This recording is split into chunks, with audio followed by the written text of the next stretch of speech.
புழு பூச்சிகள் வரையிலும் எல்லாம் பரமேஸ்வரன் தானே. அவ்வளவும் அவருடைய லீலா விக்கிரகம். அவதாரா அசங்கேயா, அளவு கடந்த அவதாரங்கள். பிராமணாள்லாம் அவர் அவதாரம் தான், க்ஷத்ரியாள் அவ அவதாரம் தான், வைசியாள்லாம் அவதாரம் தான்.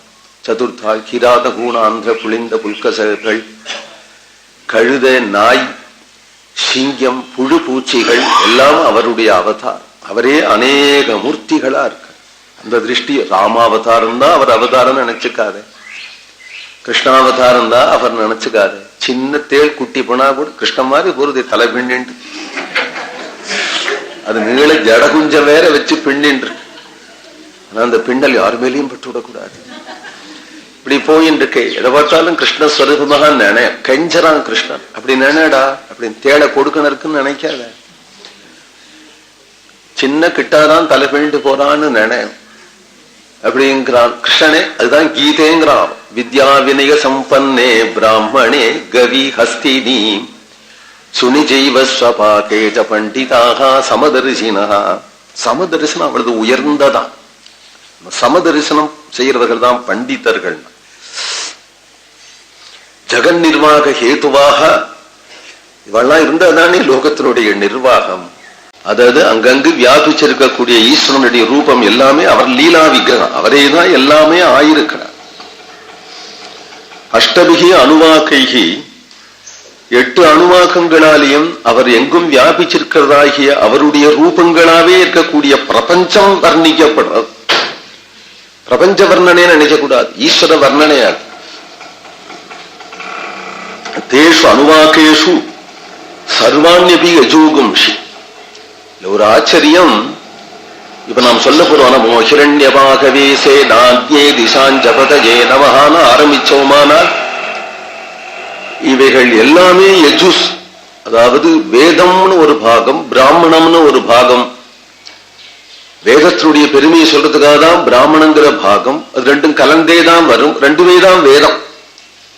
இருந்தா கூட எது மந்திரமாக இருக்கோ அவைகள் மட்டிலும் யஜுஸ் அப்படிங்கிற பதத்தால சொல்றது. பிராமணமும் சேர்ந்து யஜுஸ் தான், இருந்தாலும் மந்திரமாக இருக்கிறது மட்டிலும் அப்படிங்கிறதுனாலே அவைகள் எல்லாம் நமோ ஹிரண்யபாகவே சேனான்யே அப்படின்னா ஒவ்வொன்றும் மந்திரம். அதனாலே ஒவ்வொன்றும் யஜுஸ். யஜுஸ்ங்கிறதுக்கு இந்த இடத்துல மந்திரம்னு அர்த்தம். துவானிச்ச திவிதானி உபயதோ நமஸ்காராணி அந்நியதரதோ நமஸ்காராணிச்ச. இந்த 8 அணுவாகத்திலையும் சொல்ல போகிறது எல்லாமே மந்திரங்களாக இருக்கு. இந்த மந்திரங்கள்லயும் 2 விதம் இருக்கு. முதல்ல 3 அணுவாக்கம் உபயதோ நமஸ்காரம், நமோ நமஹா நமோ நமஹான்னு ஒரு நமஹா முதல்ல வச்சு முடிவுல ஒரு நமஹா வச்சு நமோ ஹிரண்யபாகவே சேனாத்யே விசாஞ்ச பதயே நமஹா. நமஹான்னு ஆரம்பிக்கிறது, நமஹான்னு முடியறது, உபயதோ நமஸ்காரம். இந்த 3 அணுவாக்கமும் தாண்டி நமோ பவாயச்சா அப்படிங்கிற அணுவாக்கங்கள்ல நமஹா நமஹாங்கிறது ஒரு நமஸ்காரம் மட்டிலும் வரும்படியாக 2 விதமாக பிரிஞ்சிருக்குன்னா தத்ர த்ரிஷு அணுவாகேஷு நமஸ்காராதிகம் நமஸ்காராந்தம் ஏகைகம் யஜு. ஒவ்வொன்னும் ஒவ்வொரு மந்திரம், ஒவ்வொன்னும் ஒரு மந்திரம். முதல்ல ஒரு நமஹா வரும், பின்னாடி ஒரு நமஹா வரும். நமஹா அப்படிங்கிறதையே பரமேஸ்வரனுக்கு தானே சொல்லணும், வேற யாருக்கும் சொல்லக்கூடாது. நமஹா அப்படிங்கிறது பரமேஸ்வரனுக்கு. நமஹாங்கிற சப்தத்துக்கு ந மே, எனக்கு நான் இல்லை, அது வரையிலும் தான் எனக்கு நான் சொல்ல. எல்லாம் ஈஸ்வரனுக்கு, ஈஸ்வரனுடையது. ஈஸ்வரன் தான் இருக்கான் அப்படிங்கிற ஞானம் வந்த பிறகு நான் ஒருத்தன் சரீராபிமானி கிடையாது. ஆகினாலே சரீராபிமானியா இருக்கிற வரையிலும் தானே இதெல்லாம் என்னது என்னது என்னது என்னதுங்கிறான். எப்போ ஆத்மஸ்வரூபத்தை புரிஞ்சுட்டானோ அப்புறமா அவன் எதுவுமே இல்லையே, எதுவுமே இருக்கிறதாவே அவனுக்கு தெரியலையே. அந்த அர்த்தத்துடையதானே நமஹா அப்படிங்கிறது ஈஸ்வரனிடத்துலதான் உண்மையா செல்லுபடியாகும். மற்றவர்கள் விஷயத்திலே பேச்சுக்கு ஆறுயிர் நண்பன் அப்படின்னு எழுதினான், இல்லாதுனா எனக்கு உயிர் போயிடும்னு சும்மா கைது போடுறது. ஆறுயிர் நண்பனா? உண்மையிலே ஈஸ்வரன் இல்லைன்னா இங்க உயிர் இருக்காது. உண்மையான நண்பன் ஈஸ்வரன் தான். ஈஸ்வரனுக்கு தான் நாம் ஆறுயிர் நண்பன். நம்முடைய உயிரே அவர் தான். அப்படிங்கிறதுதான் நிச்சயமாக இருக்கு. நமசப்தம் அவருக்கே தவம். இதரேஷு பஞ்சசு அணுவாக்கேஷு நமஸ்காராதிகம் ஏகைகம் யஜோ. அதுக்கு முதல் 3 அணுவாக்கம் இப்ப நான் சொல்ல போறது. அதுக்கு அடுத்தது 5 அணுவாக்கங்கள்ல ஒவ்வொரு மந்திரமாக ஒவ்வொரு நமசப்தத்தோட கூட இருக்கு என்று பொதுவாக சொல்றோம். இது முதல் அணுவாகத்துல ஈஸ்வரனுடைய ரூபம் பெருமை முதலவிகள்லாம் சொல்லியாச்சுனாலே இது 2வது அணுவாகம்.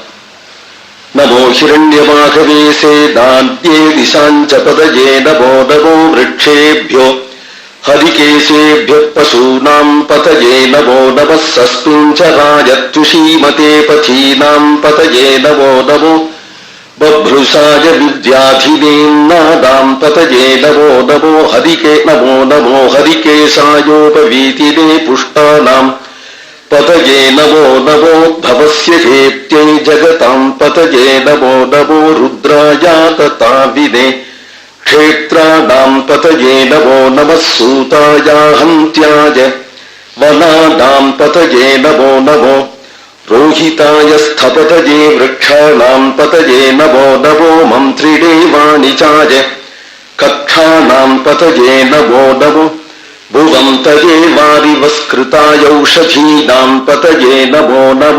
உச்சைர்கோஷாயாக்ரந்தயதே பத்தீனாம் பதஜே நமோ நம கிருத்ஸ்னகீதாய தாவதே சத்வனாம் பதஜே நமஹ. இது ஒரு அணுவாக்கம். நமோ ஹிரண்யமாகவேசே தான்யே திசாஞ்ச பதஜே நமஹ. இது ஒரு யஜுஸ். ஈஸ்வரனை பத்தி சொல்றது. உனக்கு நமஸ்காரம், உனக்கு நமஸ்காரம், உனக்கு நமஸ்காரம், உனக்கு நமஸ்காரம். வேதம் பூரா தேடினாலும் எந்த சூக்தத்திலையும் யாருடைய சூக்தத்திலையும் இது மாதிரி கிடையாது. இந்திர சூக்தம் இருக்கு, அக்னி சூக்தம் இருக்கு, வாயு சூக்தம் இருக்கு, அந்தந்த தேவதைகளை பத்தி சூக்தம் இருக்கு. ஆனால் பரமேஸ்வரனை பத்திய இதுலதான் நமஹா நமஹா நமஹா. பகவான் விஸ்வரூபம் காண்பிச்சதும் நம புரஸ்தாத் அத பிருஷ்டதஸ்தே நமோஸ்துதே சர்வத ஏவ சர்வா அப்படின்னு சரணாகதி பண்றான் இல்லையா அர்ஜுனன். அதுபோல விஸ்வரூபம் ருத்ரம் அப்படின்னு சொல்ல வந்த மந்திரங்களா இருப்பதனாலே நமஹா நமஹா நமஹா. நமோ ஹிரண்யமாகவே. எப்படி இருப்பார் அவர்? சங்கர்ஷணமூர்த்தியா உட்கார்ந்துருக்கார் இல்லையா பாதாளத்துல. அப்ப நாக கண்ணிகை எல்லாம் பூ தொடுத்து சாத்திரத்துக்கு வரலாம். பாகவதத்துல பஞ்சமஸ்கந்தத்துல பூகோள வர்ணனையில சங்கர்ஷண ஸ்வரூபத்தை வர்ணிக்கிற இடம்.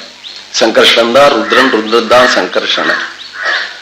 சங்கர்ஷணர் நல்ல சுவர்ண காந்திக்கு இருப்பார் இல்லையா பலராமர் தான் ருத்ரன். சுவர்ண காந்திக்கு இருப்பார் இல்லையா. அப்போ இந்த நாக கண்ணிகைகள்லாம் பூ தொடுத்து போடுறதுக்கு வருவாள். நீலப்பட்ட மேல போத்துன்னு உட்காந்து பாரான் சங்கர்ஷணமூர்த்தி. அந்த பட்டை விலக்குவலாம். அந்த புஜம் தக தக தக தக தகன்னு இருக்குமா. இந்த புஜத்தை பார்த்து காமதகனம் பண்ணின சுவாமிகிட்ட அவளுக்கு ஆசை வந்துடுமா. அந்த நாக கண்ணிகைகளுக்கு இந்த புஜத்துல நாம் சாஞ்சுண்டா தேவலையே அப்படின்னு ஒரு ஆசை வந்துடும் பரமேஸ்வரனுடைய புஜத்தை பார்த்து அப்படின்னு பாகவதம் சொல்றது.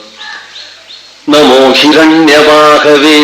அந்த புஜம் சுவர்ண காந்திக்கு தக தக தகன் இருக்கும். நமோ ஹிரண்யமாகவே சே நான்கே. எல்லாம் அவருக்கு சுவர்ண காந்தி தானே பரமேஸ்வரன். சூரிய மண்டல மத்தியவர்த்தியாக இருக்கிறார். அந்த பரமேஸ்வரனை தியானம் பண்ணணும் அப்படின்னு சாந்தோக்கியத்துல ஒரு உபாசனம் சொல்றார்.